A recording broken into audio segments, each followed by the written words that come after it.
मेरे प्रिय मित्रों को सत नमस्कार। मैं doctor G N. Jagan, assistant professor, Indira Priyadarshini women's degree college Nampally, Hyderabad. आज मैं भक्ति काल कितने प्रकार के शाखों में विभक्त है उसके बारे में विवरण देने के लिए प्रयास करूंगा। भक्ति काल को निम्न 4 शाखों में विभक्त किया है, इस प्रकार विभाजन किया है। हमने पहले भक्ति काल का परिचय में ही मैंने कहा, अब देखेंगे। भक्ति धारा मुख्य रूप से 2 प्रकार के धारा है।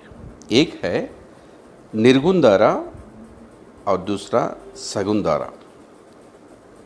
निर्गुण धारा को भी 2 रूपों में विभाजन कर सकते हैं, ज्ञान मार्ग और संत धारा, सूफी प्रेम मार्ग द्वारा।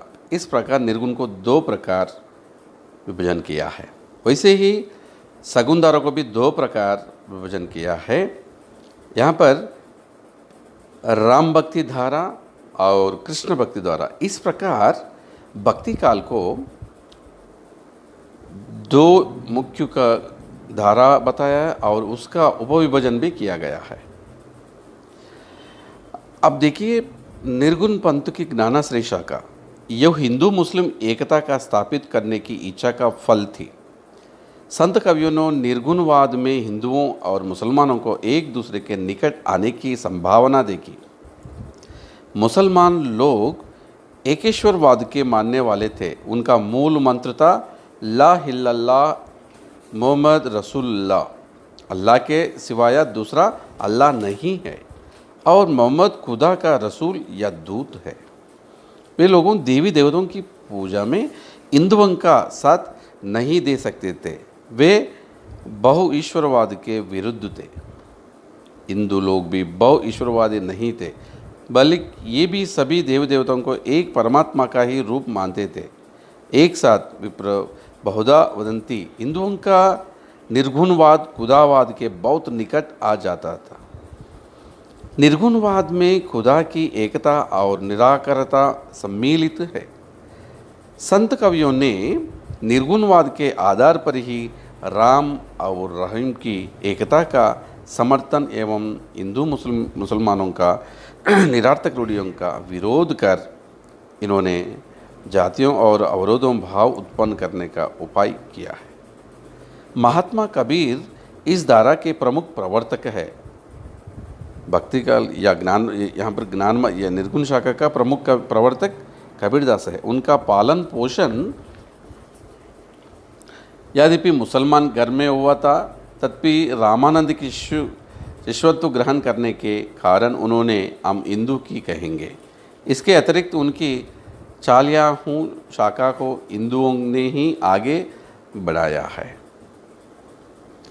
और हम अब देखेंगे इसमें प्रमुख जो विभाजन है ज्ञान मार्ग शाखा। निर्गुण शाखा में पहले देखेंगे ज्ञान मार्ग शाखा के बारे में अपन जानकारी कीजिएंगे। यहाँ पर देखिए, निर्गुण भक्ति धारा के कवि साधकों को संत शब्द से संबोधित किया जाता रहा है।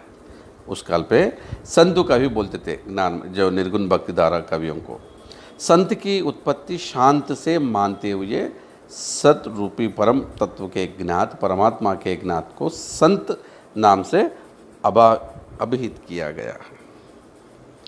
परमात्मा की प्राप्ति हेतु जो अपने तथा पराये के भेद को मिटाकर आत्मान्वेषण का पथ पकड़ते हैं वे ही संत कहलाते हैं।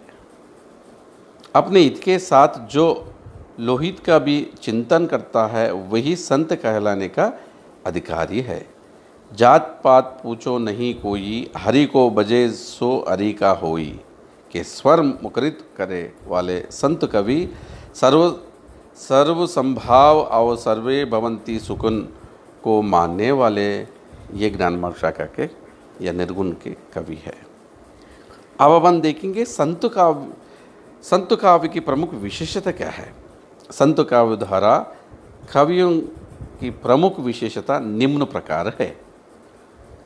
वे निर्गुण ब्राह्मण के उपासक थे, अतः नाम की महिमा का बखाना और आत्मशुद्धि का पर बल देते। जात पंथ तीर्थ गंगा स्नान आदि मित्य आडंबरों को या विरोध करते थे। गुरु का स्थान ये सर्वोपरि मानते थे, उन्हें प्रभु तुल्य मानते थे। इसी के कारण प्रभु से भी ज़्यादा कहा है यहाँ पर कबीरदास ने। गुरु गोविंद दोहू कड़े काके लघु फाये, बलहारी गुरु अपने गोविंद दियो मिलाया। यहाँ पर कबीरदास ने कहा कि गुरु गोविंद दोनों कड़े, अगर मेरे सामने जो दोनों खड़े हुए तो मैं गुरु को प्रणाम करूँगा, क्योंकि गुरु ही मुझे गोविंद को मिलाया है। इस प्रकार कबीरदास ने इसमें कहा है। ये वर्ण जाति धर्मों वर्गों में विश्वास ना करके मानव को समान स्तर का मानते थे।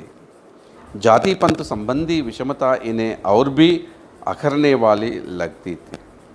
शूद्रों की स्थिति को विशेष रूप से खराब होने से ये व्यतीत करते, सभी को समान मानने ही इनका विश्वास था। सभी संतों ने मुक्त कंठ से प्रेम के महत्व को स्वीकार किया है। कबीर ने इस बारे में कहा है, पोती पड़ी पड़ी जगमुहा पंडित बाय ना कोई, डाई अक्षर प्रेम का पढ़े सो पंडित होई।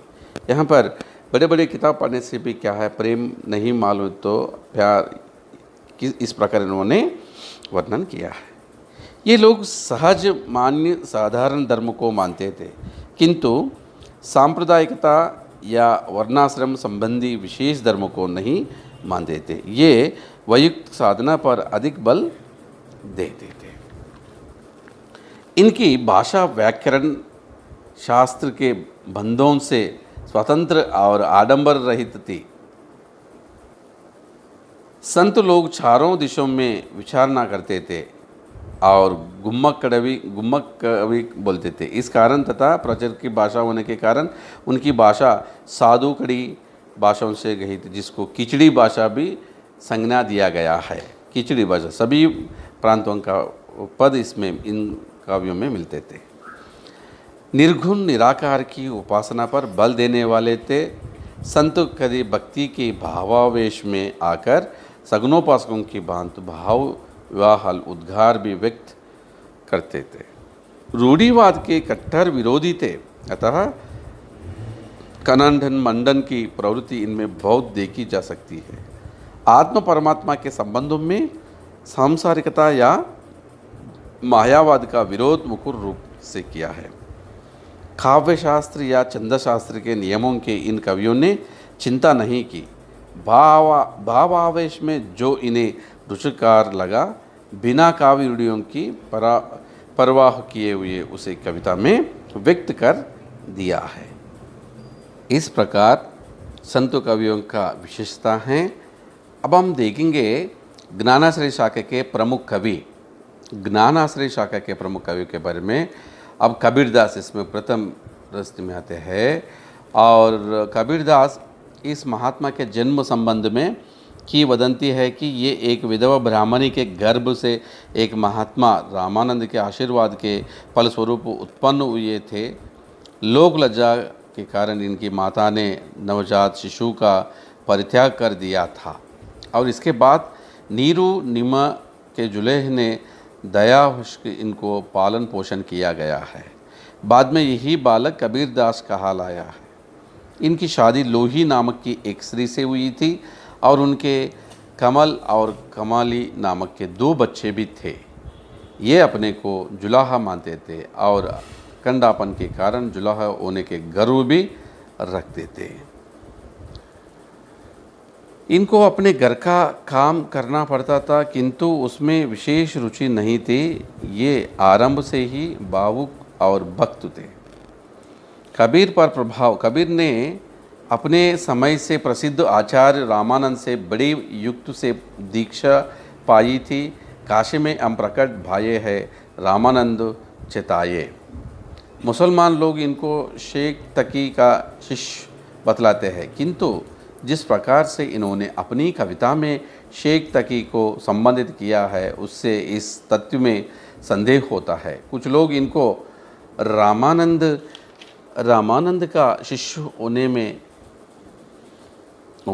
आपत्ति करते हैं और उपर्युक्त पंक्ति के प्रक्षित बतलाते हैं कि कबीर पर रामानंद के अतिरिक्त शंकराचार्य तथा नाथपंथी साधुओं एवं सूफियों का भी प्रभाव था।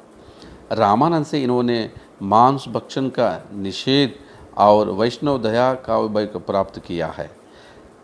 नाथपंथियों से हठयोग के सिद्धांत ग्रहण किए, शंकरा से मर्यादा और अद्वैतवादी के विचार को अपनाया, सूफी फ़कीरों से प्रेम की साधना ली और मुसलमान ईसाई के मानने वालों से मूर्ति और तीर्थ का खंडन मंडन सीखा। नाथपंथियों में भी समता का भाव था, किंतु ये मुसलमान धर्म से प्रभावित हुई है। और कबीर की भाषा, कबीर की वाणी बीजक नामक ग्रंथों से संग्रहित है। इसके 3 भाग है, रामायणी, सरबत और साकी। इनकी भाषा में खड़ी बोली, अवधी, पूर्वी आदि कही बोलियों का मिश्रण है। क्रियापदों का रूप अधिकातर ब्रजभाषा और खड़ी बोली के है। कारक चिन्हों में से कई सन, कर अवधि के है, को ब्रज का है, थे राजस्थानी का है। इन्होंने शब्दों को थोड़ा मरोड़ा भी बहुत ही है। यात्र तत्र ब्रजभाषा का समावेश है और पंजाबी शब्दों का भी इन्होंने उपयोग किया है। भाषा जोरदार है जो इनकी तीव्र अनुभूति का परिचय देती है। उसमें कविता की रूढ़ियों और अलंकारों के आडंबरों का असभाव सा है, किंतु जहाँ पर स्वाभाविक रूप से भाषा का प्रभाव में अलंकार आते हैं, वहाँ पर उनका चमत्कार पूरी तरह से दिखाई पड़ती है। ईश्वरीय संबंध की रसात्मक थोड़ी प्रकाश झलक लाने के लिए इन्होंने रूपकों और अन्योपतियों का काम लिया है।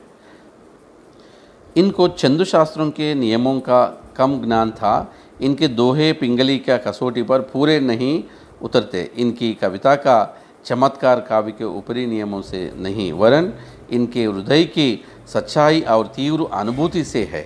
रहस्यवाद को गूंगे गूढ़ के से आनंद को सैना भैना द्वारा अर्थुत उपर्युक्तों रूपों को आदि का द्वारा व्यतीत किया जा सकते हैं। इस प्रकार कबीर का भाषा है। और कबीर के बाद धर्मदास इस संत कवियों में प्रमुख है।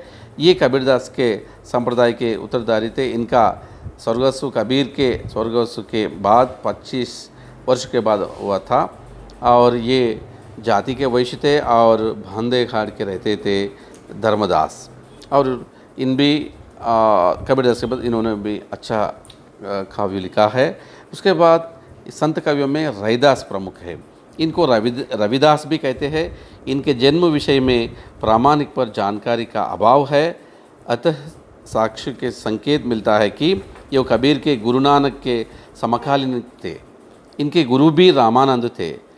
कई रविदास कलश चमरा पंक्ति से इनकी जाति चमार थी। इनकी पत्नी का नाम लोना था। कहा जाता है कि ये सुप्रसिद्ध कवयित्री मीराबाई के गुरु थे। इनकी कोई स्वतंत्र रचना नहीं मिलती। इनके फुटकर पद भी गुरु ग्रंथ साहब में संग्रहित है। इनकी कविता जनसुलभ है और कबीर की भांति इनका भी संप्रदाय है। इनकी कविता का एक उदाहरण अपन देखेंगे अब। प्रभु जी तुम चंदन अम्पानी, जाकी हंग हंग बस समानी। प्रभु जी तुम वंदन आम मोरा, जैसे चितवाद चंद का चकोरा। प्रभु जी तुम माली अम भागा, जैसे सोना ही मिलता सुगा। प्रभु जी तुम स्वामी आम दासा, ऐसे भगवती खरे रैदासा। तुम और मैं की परंपरा वर्तमान युग में बहुत ही सी कविता हैं इन्होंने लिखा है। और इसके बाद गुरु नानक, संत कवियों से गुरु नानक ये भी बहुत इम्पोर्टेंट है। ये महात्मा सिख संप्रदाय के प्रवर्तक है। इनका जन्म कार्तिक पौर्णमी 1521 को तलवाड़ी ग्राम जिला लाहौर में हुआ था। उनके पिता का नाम है कस्तूर चंद और माता का नाम है तत्पू देवी था। इनकी विवाह गुरदासपुर के मूलचंद खत्री की सुल्कनी के कन्या के नाम के कन्या से हुआ है। उससे इनके श्रीचंद तथा लक्ष्मीचंद नामक 2 पुत्र हुए। श्रीचंद उदासी संप्रदाय के प्रवर्तक है। वैसे तो सिख भी हिंदू ही है, किंतु उदासी लोग हिंदू धर्म को अधिक मानते हैं। महात्मा नानक जन्म से ही बड़े त्यागी तथा साधु सेवा। एक बार इनके पिता ने एक बड़ी रकम व्यापार के लिए सौदा खरीदने को दी। इन्होंने उस रकम को साधु सेवा में लगा दिया और पिता ने पूछा पर कहाँ दिया है, मैंने सच्चा सौदा खरीद लिया है बोल के इन्होंने कहते हैं। इन्होंने भगवत भक्ति के भजन गाए हैं, वे नाम के उपासक है। ये भी स्थान स्थान पर घुमक कर ज्ञान अर्जित करते थे।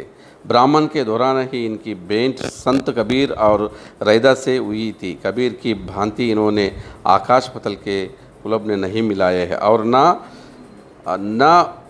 उलट भांसियाँ की कही है। इन्होंने बड़े सरल हृदय से ईश्वर भक्ति के साथ सदाचार और संगठन का भी शिक्षा दी है।